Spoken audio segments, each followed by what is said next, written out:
Tatay! Halika na't makakain na! Sigaw ni Aling Sima sa loob ng kanilang kubong na sa gilid ng gubat. Isang batang paslit na may mga galos sa binti at tuyong putik sa pisngi ang lumabas mula sa makapal na damuhan. Hawak niya ang isang tirador at isang kalapate na natamaan sa pakpak. Inay, tignan mo oh, nahuli ko. Wika ni Totoy, isang 7 taong gulang na bata, ngunit bihasa na sa pagsiksik sa mga kakahuyan. Abay, kawawa naman ang ibon anak. Wika ni Aling Sima habang inaabot ang ibon at inilagay ito sa bilao. Saan mo naman to napuntirya, ha? Doon po sa tabing sapanay, yung puno ng balite.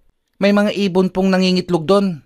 Diyos ko anak, huwag kang lalapit mag-isa sa balite. May mga nilalang daw doon, sabi ni Kaandong. Biglang natawa si Totoy sa sinabi ng ina. Hindi po totoo yun, Nay. Wala naman akong nakikitang engkanto eh. Ngumiti si Aling Sima, ngunit hindi nawala ang pag-aalala sa kanyang mga mata. Si Totoy ay lumaki sa liblib na sitio Ligaya, isang baryong napapalibutan ng masukal na kagubatan. Ang ama niyang si Mang Caryo ay isang batikang mangangaso, ngunit madalas ay wala sa bahay. Lagi itong nasa kabundukan, naghahanap ng hayop para sa pang-araw-araw na pagkain. Isang gabi habang malakas ang ulan, umuwi si Mang Caryo na basang-basa at may pasan na usa. Sima! Toto! Gising pa ba kayo? Pagtawag ni Mang Caryo. Lumabas si Totoy, dala ang isang lamparang digas. Tay, ang laki ng nahuli nyo. Nakaswerte ako anak. O ano, gusto mo rin bang matutong manghuli ng ganito? Tanong ni Mang Caryo sa anak habang inilalapag ang usa sa sahig. Opo tay, gusto ko pong maging katulad nyo. Pero huwag kang basta papasok sa gubat nang mag-isa lang, lalo't wala kang gabay. Baka may masalubong kang hindi hayop. Ano pong ibig niyong sabihin? Tanong ni Totoy sa ama. Hindi lahat ng nilalang sa gubat ay hayop anak. May mga mata sa dilim na hindi mo na naising makita at makaharap. Kaya ang mabuti ay matuto ka muna sa tabi ko. Bukas sasama ka sa akin sa pangangaso. Sakto naman ang paglabas sa silid ni Aling Sima. Hoy Caryo, ano bang itinuturo mo? Ang bata pa ni Totoy para isama mo sa pangangaso. Delikado ang gubat lalo na sa gabi. Marami ang mga kwento patungkol sa mga espiritong ligaw at mga engkanto. Wala ka namang dapat ikabahala. Kasama naman ako ng anak mo. Sa kamagandang habang bata pa si Totoy, ay maturuan ko na. Mas madali siyang matututo. Si Inay kasi, kung ano-anong pinaniniwala ang kwento ng matatanda. Totoo ang mga kwento anak. Pero kung matututunan mo ang pasikot-sikot ng gubat, ay alam mo na ang mga lugar na dapat mong iwasan. Ibig niyong sabihin tay, may engkanto nga sa gubat? Hindi lang engkanto at espiritong ligaw Totoy. May iba pang hindi natin kauri ang nagkukubli sa kagubatan. Sa kabila ng mga narinig sa magulang, ay hindi pa rin tinablan ng takot si Totoy. Kinabukasan ay sumama pa rin ito sa kanyang ama. Mainit ang sikat ng araw nang muling pumunta si Mang Caryo sa gubat at kasama na nito si Totoy. Bitbit ng ama ang bambang, isa itong patpat na may talim sa dulo na ginagamit sa pag-ani ng bunga o minsan ay panghuli ng hayop. Si Toto naman ay may dalang maliit na buslo na gawa sa banig. Tandaan mo Totoy, ang gubat ay hindi basta gubat. Marunong yang makinig, marunong yang manukso. Pero kung papakinggan mo siya, maituturo niya ang sekreto niya. Sekreto tay? Anong sekreto? Halika rito, tignan mo ang mga dahon. Alin sa mga yan ang bagong apak? Napatingin si Totoy sa lupa. Lahat ay parang pare-pareho lamang. Hindi ko alam tay, parang lahat magkakapareho eh. Ngumiti si Mang Caryo. Yumuko ito at itinuro ang isang bahagyang niyurak na dahon. Yan o, nakaliko ang tangkay. Ibig sabihin, may dumaan dyan at bagong apak lang. At kung titignan mo, ang gilid ng putik, may bakas ng paa. Namangha si Totoy. Sa hayop yan tay? Hindi, isa itong apak ng tao. pero mabigat ang hakbang. Pwedeng may bitbit o huminto siya sandali. Pwede ring may hinahabol. Hinahabol po? Tulad ng mga hayop? Oo, o mas malala pa. Pero huwag kang matakot. Kung matalas ang mata mo, ligtas ka. Habang naglalakad, pinatigil siya ni Mang Carlo sa ilalim ng malaking puno. Sige nga, Totoy. Saan ang hilaga? Hilaga? Doon po. Sabay turo ni Totoy sa kaliwa. Napailing si Mang Carlo, pero nakangiti. Kapag wala kang kompas, ang mga dahon ng punong may lumot ay palaging nasa hilaga ang madaming lumot. Sige, subukan mong ikutin ang puno. Umikot si Totoy at nakitang tama nga ang ama. Ayos, gagamitin mo yan sa tuwing nawawala ka. Pero mas higit sa lahat ay ito. Tumigil si Mang Carlo at tumahimik. Tumahimik ka muna, Totoy. Pakiramdaman mo ang paligid. Isara mo ang mga mata mo. Sabihin mo kung ano ang naririnig mo. Pumikit si Totoy. May katahimikan. At narinig niya ang hangin, ang huni ng mga ibon at kuliglig. May kuliglig? May ibon? Sagot niya. Ano pa? Bulong ni Mang Carlo. Pumikit pa si Totoy nang bigla ay may narinig siyang bahagyang kaluskus sa kanan. May gumagalaw sa tuyong dahon. Tama ka. Diyan mo malalaman kung may naninilip. Diyan mo maririnig kung may kalaban. Diyan mo rin maririnig ang mga hindi nakikita. Napakunot ng noo si Totoy. Hindi po ba yun panakot lang ni Lola? Yung mga hindi nakikita? Tumitig si Mang Carlo sa kanya. Saglit ang katahimikan. May lalim ang kanyang mga mata. Hindi lahat ng kwento ay panakot lang. Minsan ito ay babala. Kaya hinahasa kita, anak. Kasi balang araw, hindi lang hayop ang gagalaw sa paligid mo. May mga nilalang na mas tahimik, mas mabilis, at kung hindi ka matututo, baka hindi ka na makabalik. Biglang nanlamig ang batok ni Totoy, pero tahimik lang siyang tumango. Gusto ko pa pong matuto, Tay. Gusto kong maging tulad nyo. Ngumiti si Mang Carlo. Sige, bukas ng umaga ay ituturo ko sa iyo ang lahat ng nalalaman ko. Pero sa ngayon ay kailangan na nating magpahinga at dumidilim na ang paligid. Nagtungo sila sa isang kubong ginawa ni Mang Carlo na nagsisilbing pahingahan niya sa pangangaso. Kaninong kubo ito, Itay? Ginawa ko ito. Dito ako nagpapalipas ng gabi pag hindi ako agad nakakauwi ng bahay. Sa paglipas ng buwan at taon, ay nahasa si Totoy sa pangangaso. Lahat ng itinuro ng ama ay tumimo sa kanyang isip at kanyang ginamit upang ligtas na makabalik at makahuli ng malalaking ligaw na hayop gubat. Mabilis ang paglipas ng taon at ngayong binata na si Totoy ay bihasa na ito sa panghuhuli ng mga hayop gubat. Kabisado na rin niya ang mga batas ng gubat at kalikasan. Isang gabi, masayang umuwi ang mag-ama, pasan ang tig-isang baboy ramo na kanilang nahuli. Malayo pa lang ay tinatawag na ni Totoy ang kanyang ina, ngunit walang sumasagot. Madilim ang loob ng kanilang tahanan. Aba, maaga atang natulog ang nanay mo. Baka ho napagod sa gawaing bahay, Tay. Siguro nga, mabuti pa'y sa kusina na tayo dumaan. Dumaan sila sa likod bahay at pagbukas ni Totoy sa pinto ng kusina ay sumalubong sa kanya ang madilim na loob ng bahay at ang mabahong amoy na dala ng hangin. Ano ba yan? Ang baho! Oh, bakit mabaho? Hindi ko ho alam, Itay, pero ang baho sa loob ng bahay natin. Nay, nasan kayo? Nandito na kami ni Itay. Nay! Nang walang mahintay na sagot ang mag-ama, ay kinabahan ang mga ito. Sima! Nariyan ka ba? Bilisan mo, anak. Baka kung ano na ang nangyari sa nanay mo. Oh, eto ang posporo. Sindihan mo ang lampara. Madali ka. Kahit madilim ang paligid, ay naglakad si Totoy palapit sa kalan. Dahil sa kabisado naman niya, kung saan madalas nakalagay ang lampara, ay agad niya iyong nakuha. Nang masindihan ang lampara, ay mabilis na kumalat ang liwanag sa loob ng bahay. Tay, Mukhang pinasok tayo ng magnanakaw. Tignan mong mga gamit, gulo-gulo. Agad na tinakbo ni Mang Karyo ang silid.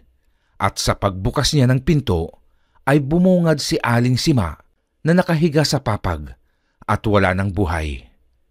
Nakalawit ang ulo nito at dilat ang mata, habang ang bibig naman nito ay nakabuka. May malaking sugat sa leeg at wakwak ang dibdib. Sima! Sigaw ni Mang Karyo. Inay! Sinong gumawa sa inyo nito, Inay? Inay ko, sinong gumawa nito? Umaalingaw-ngaw ang malakas na pagtangis ng mag-amang na ulila ni Aling Sima. Dahil sa ingay ay naalarma ang mga kapitbahay. Paring Karyo! Paring Karyo! Totoy! Anong nangyayari? Si Doming ito, pare! Matagal bago na pagbuksan ng pinto si Domeng, ang kumpare ni Karyo at ninong ni Totoy. Oh, Totoy! Ano ang nangyayari? At ang lakas ng inyong pag-atungal? At bakit ka umiiyak, iho? Si Inay ho, Ninong. Patay na si Inay. May pumatay sa kanya. Ano? Dali-daling pumasok si Domeng sa silid at doon niya naabutan si Karyo na nakaupo at umiiyak sa tabi ng bangkay ni Aling Sima. Diyos na mahabagin. Sino ang gumawa nito, pare? Hindi namin alam, pare. Nadatnan na lang namin si Sima sa ganitong sitwasyon.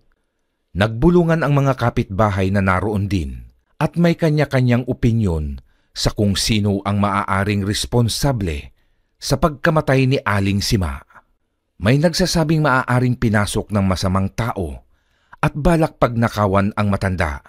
Ngunit meron din naman nagsasabing hindi pangkaraniwang tao ang pumasok sa bahay nila Aling Sima dahil sa klase ng pagkamatay nito. Para sa iba, aswang ang pumatay kay Aling Sima. Kinabukasan, sa burol ni Aling Sima ay tahimik lamang ang mag-ama. Nakaupo sila nang lapitan sila ni Domeng. Nakikiramay ako, pare. Totoy. Salamat po, Ninong. Pare, hindi nyo ba narinig ang paghingi ng tulong ni Sima? O wala ba kayong napansin na ibang tao ang pumasok dito sa bahay? Wala naman, pare. Wala namang tao ang bumisita sa inyo. Si Mari naman ay hindi naman namin narinig na sumigaw. Nakita ko pa nga siyang nagsasamsam ng mga sinampay. Siguro bandang 5:30 yun ng hapon. Hindi ordinaryong tao ang gumawa nito sa asawa mo, Karyo. Biglang wika ni Mang Ingo ang nag-iisang albularyo sa sityo. Sabay-sabay na napatingin ang tatlo kay Mang Ingo na noon ay nakatayo at nakadungaw sa kabaong ni Aling Sima. Anong ibig niyong sabihin, Tata Ingo? Tanong ni Karyo na noon ay tumayo at nilapitan ang matanda. Nakita niyo ba kung sino ang pumatay sa asawa ko? Hindi, iho. Pero base sa narinig kong usap-usapan ng mga taga rito na nakakita sa bangkay ni Sima, ay alam kong hindi yun kayang gawin ng isang normal na tao lamang. Diretsahin niyo na nga ako, Tata Ingo. Sino o ano ang pumatay sa asawa ko? Aswang! Aswang ang pumatay sa asawa mo, Karyo. Imposible ang sinasabi niyo, Tata Ingo. Matagal nang walang aswang dito sa sityo. Alam niyo naman yan, di ba? Oo, pero pwede silang bumalik dahil ang mga aswang ay tulad din natin.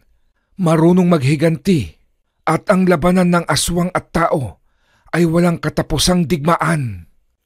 Kung totoo ang sinasabi niyo, ay humanda sila. Dahil muli nilang inumpisahan ang laban. Hindi ako titigil hanggat hindi ko na ipaghihiganti ang pagkamatay ni Sima. Pero ano ang laban mo sa tulad nila? Ha, Karyo? Ang mga antingero sa baryo ay mga yumauna. Ang kalikasan ay nagdamot na. Wala nang pinagkakalooban ng mutya. Hindi ko kailangan ang mutya. Sapat na ang kaalaman ko at ang aking itak upang puksain sila. Binabalaan kita, Karyo. Hindi mo sila kakayanin. Ang balak mo ay maghahatid lamang sa iyo sa hukay. Nang mailibing si Aling Sima, ay nag-umpisa ng maghanda si Mang Karyo. Hinasa nito ang kanyang itak at naglagay ng asin sa isang bag. Anong ginagawa niyo, Tay? Huwag niyong sabihing hahanapin niyo ang aswang na sinasabi ni Tata Ingo. Oo, tama ka. Tay, hindi ba't sinabihan na kayo ni Tata Ingo na hindi niyo kakayanin ang mga aswang? Ano, magpapakamatay na ba kayo? Kung yan ang kailangan para maipaghiganti ko ang iyong ina, ay gagawin ko, Totoy. Itigil niyo na ang kahibangang ito, Itay. Huwag mo nga akong turuan, Totoy. Sige, kung ayaw niyong magpapigil, ay sasama ako sa inyo. Hindi, dito ka lang, Totoy. Pero Itay, hindi ko kayo pwedeng hayaang mag-isa. Dalawa tayong nasaktan sa pagkawala ni Inay. Dalawa tayong uhaw sa paghihiganti, Itay. Saglit na natigilan ang kanyang ama at tumitig ito sa kanya. Sigurado ka ba? Handa ba at buo ang iyong loob, ha, Totoy? Oho, handa ako, Itay. Para sa ikatatahimik ng kaluluwa ni Inay, ang gagawin ko. May kadiliman pa ang paligid nang umalis ng bahay ang mag-ama. Bitbit ang matatalas nilang itak ay tinungo nila ang gubat kung saan maaaring gawing taguan ng mga aswang. Tandaan mo, Totoy, ang gubat ay tahimik, ngunit sa likod ng kanyang katahimikan ay maraming sekreto ang nagkukubli. Tumango si Totoy habang malikot ang kanyang mga matang, sinusuyod ang madilim na gubat. Paano nalalaman kung may aswang sa paligid, Itay? Madali lang malaman, anak. Dahil hindi nila kayang itago ang masansang nilang amoy. Kaya oras na mga may bulok na laman ang simoy ng hangin, ay isa lang ang ibig nitong sabihin. May aswang sa paligid? Tama ka. Nagpatuloy sila sa paglalim sa kagubatan hanggang sa... Tay, ang baho, pero hindi amoy ng bulok na laman, kundi amoy panghi at ang anggo. Maaaring nasa lugar tayo ng mga bayakan, kaya nakakaamoy ka ng mapanghi. Napatingala sa taas ng puno si Totoy at nakita niya ang naglalakihang paniking nakasabit sa mga sanga. Ang iba ay lumilipad at palipat-lipat ng sanga. Dahan-dahan at maingat ang ginawa nilang paghakbang, ngunit hindi maiiwasang makatapak sila ng mga tuyong sanga na siyang nagbibigay ingay sa tahimik na kakahuyan ng gubat. Sa hindi sinasadya, ay natisod si Mang Caryo sa nakausling ugat ng puno, dahilan ng pagkadapa nito. Sa kanyang pagbagsak, ay lumikha ng malakas na ingay ang mga tuyong dahon na kanyang nadaganan at nabulabog ang mga dambuhalang paniki. Nagkagulo ang mga ito at nagliparan. Ang iba sa mga ito ay inatake ang mag-ama. Takbo, Totoy! Sigaw ni Mang Caryo. Ngunit bago pa magawang tumakbo ni Totoy, ay isang bayakang sobrang laki ang biglang umatake sa kanya. Kumapit ito sa kanyang likod. Itay! Tulong! Napalingon naman agad si Mang Caryo at nakita nga nito ang malaking bayakan sa likod ni Totoy. Mabilis na siyang tumakbo, ngunit bago pa niya malapitan ang kanyang anak, ay kinagat ng dambuhalang paniki si Totoy sa leeg. Napasigaw si Totoy dahil sa sakit nang bumaon ang pangil ng bayakan. Nang makalapit si Mang Caryo, ay agad niyang tinaga ang dambuhalang paniki. Gumuhit ang talim ng itak ni Mang Caryo sa likod ng bayakan at pumulandit ang dugo nito na tumalsik pa sa mukha ni Mang Caryo. At sa pagbagsak ng bayakan sa lupa, ay kasabay nitong bumagsak ang katawan ni Totoy na noon ay namumutla at walang malay. Totoy! Gising! Gumising ka, anak! Ngunit walang reaksyon ang binata.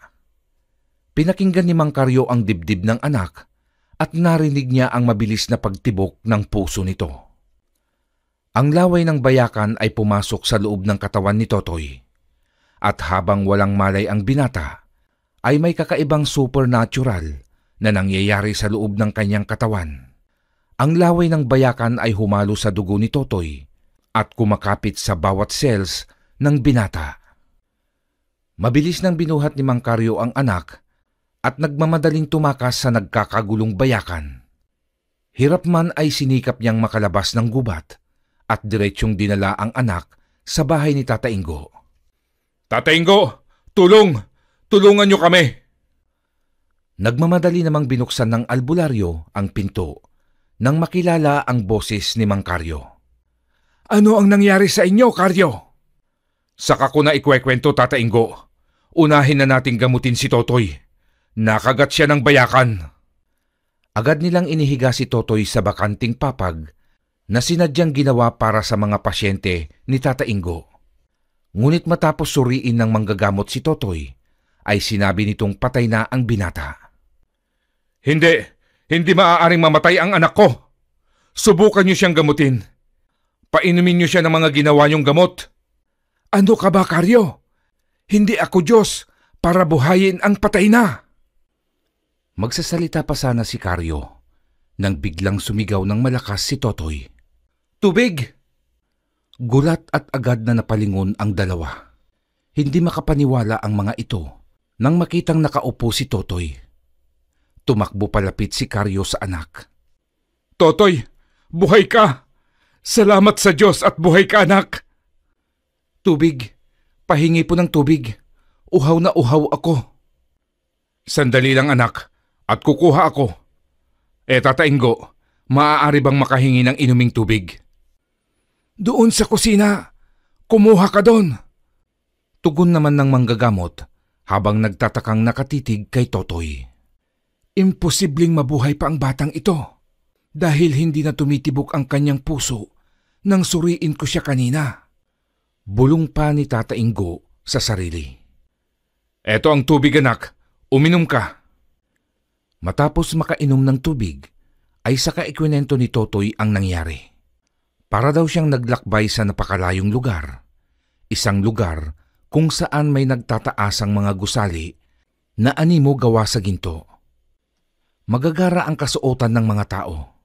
Ngunit ang pinagtatakahan niya ay parang hindi normal ang mga tao doon dahil sa maputla nilang mga balat at hawig sila ng isang paniki. Doon ay isang magandang babae ang kanyang nakausap at sinabi sa kanyang siya daw ang pinili upang maging tagapagtanggol. Siya daw ang magiging tagausig sa mga kampon ng dilim. Sabi pa ni Totoy ay may ipinakain sa kanyang itim na prutas na noon lang niya nakita. At nang maubos niya ang prutas na iyon, ay biglang dumilim ang paligid. At bigla na lang niyang naramdaman na para siyang nahuhulog sa napakalalim na balon. At sa pagmulat nga ng kanyang mga mata, ay naramdaman niya ang pagod at labis na pagkauhaw. Napatingin si Karyo kay Tata Ingo. Ang mga mata niya ay parang nagtatanong. Tumaas naman ang magkabilang balikat ng manggagamot na parang sinasabi nitong wala siyang alam. Makaraan ang kalahating oras ay nagpaalam ng umuwi ang mag-ama. Habang sila'y naglalakad, napansin ni Totoy ang maraming bagay na nagbago sa kanyang sarili. Ang kanyang pandinig ay tumalas. Naririnig niya ang pag-uusap ng mga tao kahit nasa loob na ng tahanan ang mga ito. Naging malinaw din ang kanyang paningin sa dilim. Na pati langgam na nagbubuhat ng pagkain ay nakikita niya. Tumalas din ang kanyang pang-amoy. Sa kabila ng pagtataka ay hindi siya nagsalita.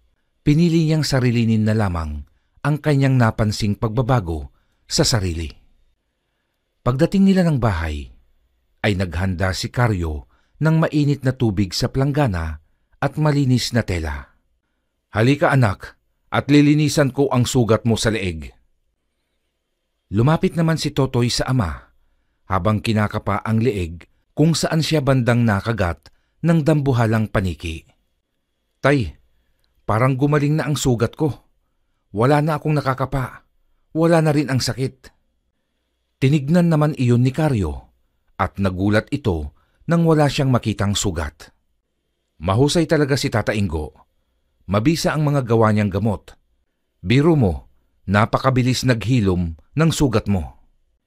Hindi kaya dahil sa kinain kong itim na prutas? Ano ka ba naman, Totoy? Halusinasyon mo lang ang mga yon. Wala ka naman talagang kinain dahil wala kang malay ng ilang oras. Tumigil na nga ang pintig ng puso mo kanina, kaya inakala naming ikaw ay patay na. Sa muling pagsapit ng umaga, nagising si Totoy na wala sa bahay ang kanyang ama. Nagtungo siya sa kusina pero wala pa rin doon si Karyo. Tanging almusal na nasa lamesa ang kanyang nakita. Saan kaya pumunta ang tatay? Bulong ni Totoy habang kumakain ng sinangag at pritong tinapa. Nang bigla niyang maalala ang planong paghihiganti ng kanyang ama sa mga aswang, itinigil niya ang pagkain at tumakbong tinungo ang silid ni Karyo. Pagpasok niya ng silid ay nakita niyang nakasabit sa haligi ang itak ng ama.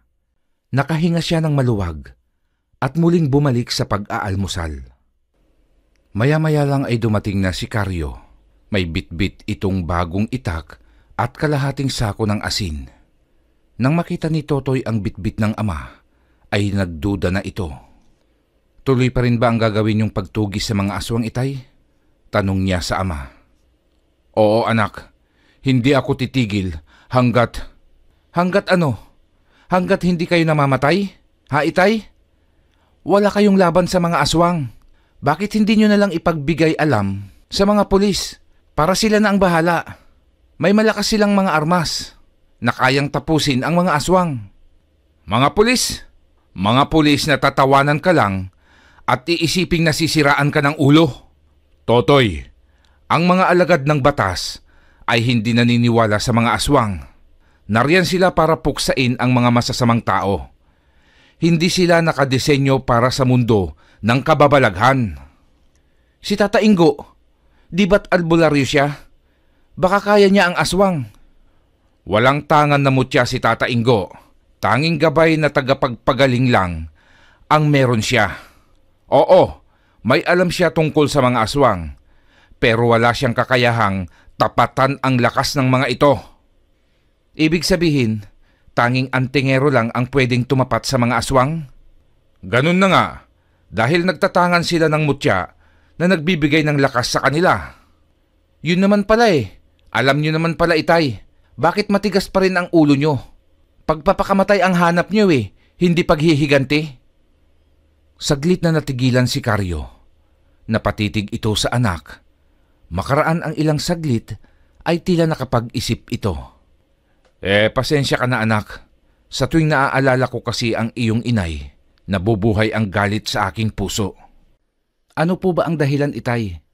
Bakit parang galit na galit sa pamilya natin ang mga aswang? Dito ay nagkwento si Karyo. Sinabi niya kung saan nag-ugat ang galit ng mga aswang. Ayon kay Karyo, isang antingerong manunugis ng aswang ang ama ni Sima. Maraming taon na ang lumipas nang lusubin ng mga grupo ng antingero sa kagubatan ng kanilang baryo. At ito ay pinamunuan ng kanyang lolo. Isang madugong gabi ng digmaan sa pagitan ng antingero at aswang ang naganap. Dahil sa malakas na tangang mutya ng kanyang lolo, ay nagtagumpay silang talunin ang mga aswang. At ang lolo din ni Totoy, ang mismong nakapatay sa pinuno ng mga ito. Ngunit may mga nakaligtas at maaaring sila ang naghihiganti. At dahil sa patay na nga ang iyong lolo, kaya ang iyong ina ang kanilang binalingan. Ang mga aswang kasi ay hindi nagpapalugi. Sabi nga ni Tata Ingo, ay baka ito na naman ang umpisa ng kalbaryo natin dito sa baryo. Dahil ang iba dito ay apo at anak rin ng mga namatay ng antingero. Nasaan na ho ang mga agimat ng mga antingero? Yung agimat ni Lolo? Wala na. Ang mga mutya ay binawi na ng kalikasan. Bakit ho? Dahil tinanggihan ng mga tagapagmana, kaya marahil ay nagtampo ang kalikasan at idinamot na ang pagbibigay ng mutya bilang parusa sa mga taong walang pakialam at pagmamahal sa kahalagahan ng mutya. At isa na ang nanay mo sa tumanggi. Kaya pala wala ng antingero ngayon dito sa baryo. Tama ka anak. Isang araw habang si Totoy ay patungo sa gubat upang mangaso, ay narinig niya ang isang batang sumisigaw sa kalayuan. Humihingi iyon ng tulong at halata sa boses nun ang paghihirap. Agad na tumakbo si Totoy. Nagtaka pa si Totoy nang mapansin niya ang napakabilis niyang pagtakbo. Animo isa siyang tigre kung tumakbo. At kahit masukal ang pinanggagalingan ng boses, ay walang kahirap-hirap niyang nalalaman ang eksaktong lokasyon ng batang nangangailangan ng tulong, gamit lamang ang kanyang matalas na pandinig. Hindi nagtagal ay nasa harapan na niya ang batang kasalukuyang pinupuluputan ng malaking sawa.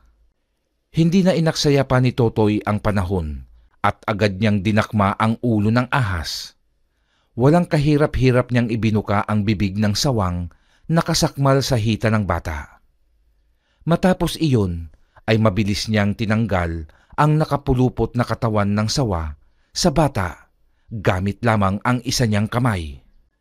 Nang makawala ang bata ay siya naman ang pinuluputan ng ahas at inumpisahang lingkisin. Ngunit hindi magawang madurog ng sawa ang kanyang buto. Sa hindi sinasadya ay nagtama ang mga mata ni Totoy at ng ahas. May kung anong liwanag ang kumislap sa mga mata ni Totoy. Dahilan upang biglang umamo ang ahas at lumuwag ang pagkakapulupot nito sa binata. Nang maramdaman ni Totoy na parang bumait sa kanya ang sawa, ay nagwika siya. Hindi kita papatayin at papakawalan kita, pero ayaw ko nang mambiktima ka ng tao. Maraming hayop dito sa gubat, yun na lang ang kainin mo. Pagkawika ni Totoy ay parang naintindihan siya ng ahas. At nang bitawan ito ni Totoy, ay mabilis na itong gumapang patungo sa loob ng kagubatan. Dali-dali nang dinaluhan ni Totoy ang bata, na noon ay natulala sa nakitang kakayahan ng binatang nagligtas sa kanya. Bata, okay ka ba? Opo, kuya. Ang lakas po ninyo. Para kayong superhero. Natawa naman si Totoy sa sinabing iyon ng bata. Ngunit kahit si Totoy ay hindi makapaniwala sa kanyang lakas. Alam niyang malaki ang kanyang pangangatawan, pero hindi pa rin iyon sapat upang talunin ng ganun lang ang isang malaking sawa. Isa pang pinagtatakahan niya ay parang may kakayahan siyang makausap ang ahas. Tsamba lang yun, boy. Saan ka ba nakatira at ihahatid na kita? Sa kabilang baryo po. Kabilang baryo? Tapos nakarating ka dito sa baryo namin? Ayos ka rin ano? Siya, tara na. At malapit nang lumubog ang araw. Baka mamaya, hindi lang ahas ang magtangkang kumain sa'yo. Baka pag naamoy ka ng aswang, doon ka na hindi palaring makaligtas. Bakit kuya? May aswang po dito? Oo, kaya huwag kang pupunta sa gubat nang nag-iisa. Lalo na kung alam mong palubog ang araw. Habang naglalakad pa uwi si Totoy, ay iniisip niya ang kakaibang kakayahan na taglay niya ngayon. Hindi kaya dahil yun sa kagat ng dambuhalang paniki? Hindi kaya dun ko nakuha ang mga kakayahan ko? Baka may agimat na ako. Bulong ni Totoy. Gabi na nang makauwi si Totoy sa bahay. Tay, nandito na po ako. Hindi ako natuloy makapangaso ngayon. Uwi ka ni Totoy, pero walang sumasagot sa kanya. Nagtaka si Totoy. Alam niyang hindi naman palalabas ng bahay ang kanyang ama kung hindi ito nangangaso. Agad niyang pinuntahan ang silid ng ama, pero wala si Karyo doon. Wala din ang bago nitong biling itak at ilang supot ng asin na binalot ng ama ng nakaraang araw. Lintik, napakatigas talaga ng ulo ni Itay. Tiyak na sa gubat yun para hanapin ang mga aswang. Wika ni Totoy at mabilis na itong tumakbo patungo sa gubat. Mabilis ang ginagawang pagtakbo ni Totoy. Mataas ang kanyang talon tuwing may nakaharang sa kanyang daan tulad ng mga malalaking tuyong katawan ng kahoy. Habang siya'y tumatakbo ay ginamit niya ang talas ng kanyang pandinig upang agad na mahanap ang kinaroroonan ng ama. Habang lumalalim siya sa gubat, ay unti-unti niyang naririnig ang tinig ng kanyang ama. Tila ba nahihirapan iyon? Lalo pang bumilis ang pagtakbo ni Totoy. Mabilis niyang narating ang pusod ng kagubatan. Doon ay nakita niya ang dalawang aswang na may mapuputing buhok. May katangkaran at makisig ang pangangatawan. Bukod doon ay may mahahaba din kuko na ginagamit pang kalmot sa hubad at nakataling katawan ni Kanor. Mga hayop kayo! Pakawalan niyo ang itay ko! Sigaw ni Totoy. Agad na napalingon sa kanya ang dalawang aswang. Totoy! Umalis ka na dito! Bakit mo pa ako sinundan? Mamamatay ka dito, anak! Umalis ka na! Hindi, Itay. Hindi kita pwedeng iwan dito. Sabay tayong lalabas sa gubat na ito ng buhay. Malakas na nagtawanan ang dalawang aswang. Ikaw pala ang anak ni Sima at Karyo. Tamang-tama ang dating mo, bata. Hindi na kami mahihirapang hanapin pa ang lahi ni Sima. Dahil matapos naming patayin ang iyong tatay, ay ikaw naman ang isusunod namin. Yan ay kung magagawa nyo akong paslangin. Pero ito ang sasabihin ko sa inyo. Lalabas kami ng buhay at kayong dalawa ang maiiwan dito at kakainin ng lupa upang maging pataba. Muling nagkatinginan ang magkapatid na aswang. Sabay malakas na naghalakhakan ang mga ito. Narinig mo yun, kuya? Magiging pataba daw tayo sa lupa? Baka nahihibang ang taong ito at iniisip niyang uubra siya sa atin. Hoy bata, matagal kaming nagsanay at hinintay ang pagkakataong ito. Tapos sasabihin mong magiging pataba lang kami? Malaking insulto sa amin yan. Sige, ipakita mo ang ipinagmamalaki mo kung meron nga. Mabilis nang umatake ang magkapatid na aswang. Ang isa ay tumalon upang atakihin ang pang-itaas na bahagi ng katawan ni Totoy. Samantalang ang isa naman ay inatake ang pambabang bahagi ng katawan ng binata. Ngunit nabasa agad ni Totoy ang diskarting iyon ng magkapatid, kaya tumalon siya ng mas mataas. Napatingala ang magkapatid at sakto naman napababa na si Totoy. Isang malakas na dagok ang ipinatikim ni Totoy sa aswang na umatake sa pantaas niyang katawan. At sinipa naman niya ang umatake sa bandang baba. Sumubsob ang isa sa lupa at ang isa naman ay tumilapon. Patayo pa lang ang aswang na nasubsob ay buong lakas itong binuhat ni Totoy at inihagis sa isang puno. Habang ang isang aswang ay nahihilo pa, gigil namang sumugod ulit kay Totoy ang isang aswang. Nagpalitan sila ng suntok at sipa, samantalang si Mang Karyo ay hindi makapaniwala sa nakikitang husay ng anak sa pakikipaglaban. Hindi niya akalaing ganun kahusay ang anak. Nang makarecover na ang isang aswang, ay mabilis itong umatake sa nakatalikod na binata. Agad nitong sinunggaban ang leeg ni Totoy. Hinawakan ni Totoy ang kamay ng aswang na sumasakal sa kanya, dahilan upang libre siyang atakihin ng isa namang aswang. Magkahalong kalmot at suntok ang ipinaulan ng nilalang sa sikmura at dibdib ni Totoy. Habang pinipilit ni Totoy na makawala sa mga kamay ng sumasakal sa kanya, ay ginamit naman niya ang kanyang paa upang salagin ang mga suntok at pagkalmot ng isang aswang. Nang makatiyempo si Totoy, ay sinipa niya ang isang binti ng aswang na sinundan pa niya ng isang malakas na pagsipa sa dibdib ng nilalang, kaya muli itong tumalsik. Nang makita ng aswang na sumasakal kay Totoy, ang pagtalsik at pagbalandra sa puno ng kanyang kapatid, ay lalo itong nanggigil at hinigpitan pa ang pagkakasakal kay Totoy. Walang hiya ka. Hindi namin akalaing may itinatago kang kapangyarihan. Papatayin kita! Anak, Lumaban ka! Huwag mong hahayaang talunin ng kasamaan ang kabutihan! Sigaw ni Karyo. Nang bigla na lamang lumabas ang matutulis na mga kuko ni Totoy at ang kanyang mga mata ay nagkulay pula. Agad na sinunggaban ni Totoy ang ulo ng aswang at ibinaon niya ang kanyang mga kuko sa sintido at ilalim ng tenga ng aswang. Napasigaw naman ng malakas ang nilalang at nabitiwan nito ang leeg ng binata.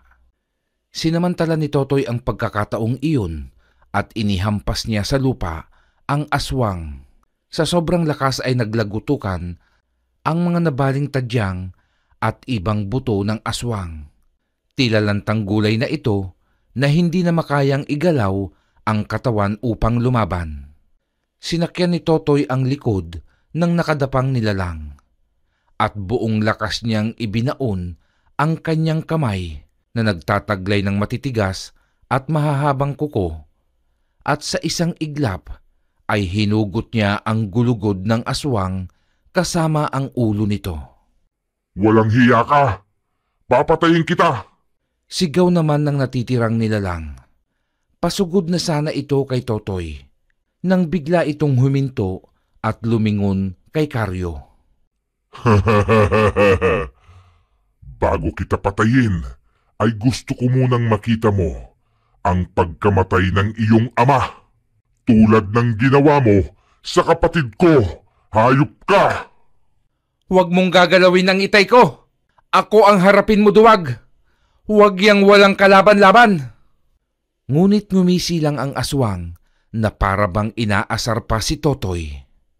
Bigla na lamang itong tumakbo patungo kay Karyo, na noon ay nakagapos pa rin sa puno. Ngunit bago pa nito malapitan si Karyo, ay tumama sa ulo nito ang ulo at gulugod ng kanyang kapatid. Hilong natumba sa lupa ang aswang, at habang nakahandusay ito sa lupa, ay sinugod na siya ni Totoy. Kung nagawa niyong mapatay ang aking ina, ay hindi na niyo magagawa ito sa aking ama. Ha? At sunod-sunod ang ginawang pagkalmot ni Totoy. Winakwak ng binata ang dibdib ng aswang at hinugot nito ang puso at piniga hanggang sa sumabog. Matapos mapatay ni Totoy ang magkapatid na aswang, ay bumalik na sa normal ang kanyang mga kamay at mata. Kinalagan nito ang taling nakagapos kay Karyo. Sabi ko naman sa inyo, itay, lalabas tayong buhay sa gubat na ito. Salamat anak. Akala ko kanina ay katapusan ko na. Teka, paano ka nga ba nagkaroon ng ganyang kapangyarihan? Mula nang makagat ako ng paniki, itay. Pero saka ko na ikwekwento ng buo. Kailangan na muna nating makauwi nang madala na kita kay Tata Ingo upang magamot ang mga sugat mo. Kaya itay, sa susunod, huwag nang matigas ang ulo nyo. Okay ba yun, tay? Oo anak, pasensya ka na. At sa susunod na haharap ako sa aswang, ay magpapakagat muna ako sa paniki. Malakas na nagtawanan ang mag-ama habang lumalabas sila sa kagubatan.